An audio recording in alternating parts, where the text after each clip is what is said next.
Je vous annonce une grande joie. 38e point. Lettre à Federico Abrech, numéro 2. 15 janvier 1945. Très cher fils dans la divine volonté, je réponds à ta précieuse lettre et je prie pour que Jésus te donne toujours de nouvelles grâces, de nouvelles lumières, pour t'aider à comprendre ceux qui vivent dans la divine volonté. Oh, comme Jésus désire cela, il va jusqu'à pleurer, parce qu'il veut que nous connaissions sa sainte et divine volonté, et que celle-ci règne et gouverne dans le monde entier, ce qui a d'ailleurs été décrété par la très sainte Trinité. En effet, tout comme pour la création et la rédemption, le règne de la divine volonté sur la terre comme au ciel a été décrété par Dieu. Jésus utilisera tous les moyens pour que vienne ce règne. Il prendra les créatures par tous les côtés, par de terribles châtiments et aussi par des miracles éclatants.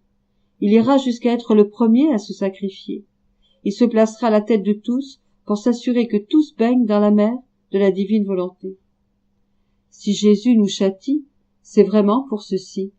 Les créatures, spécialement la part religieuse de l'humanité, au lieu de se laisser prendre par la voie de l'amour comme Jésus le désire tant, l'obligent à les prendre par la voie des châtiments. Pauvre Jésus, comme il souffre, soupire et pleure, parce que les créatures ne le prient pas, ne le pressent pas de leur accorder le don de vivre dans la divine volonté. Et s'il trouve quelqu'un qui veut faire sa volonté, il le prend dans ses bras, fait la fête, et se sent comme un roi victorieux qui, alors que pendant 6000 ans, il a eu à combattre en absorbant blessures et défaites, en arrive finalement à sa première conquête.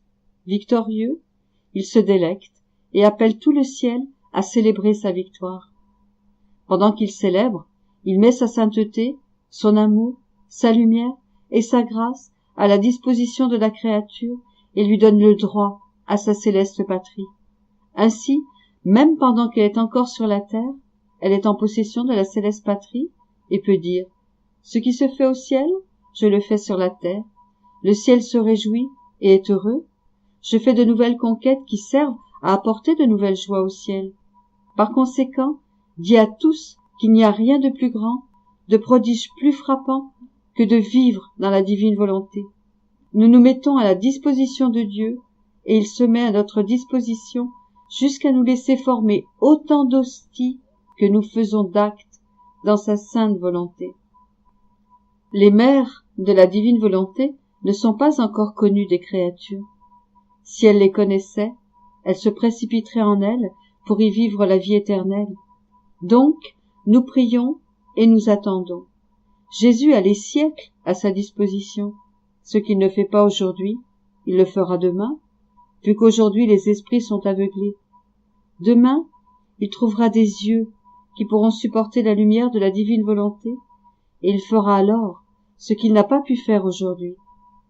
Te donnant le revoir, je te laisse immerger dans l'immense mer de la divine volonté, la petite fille de la divine volonté.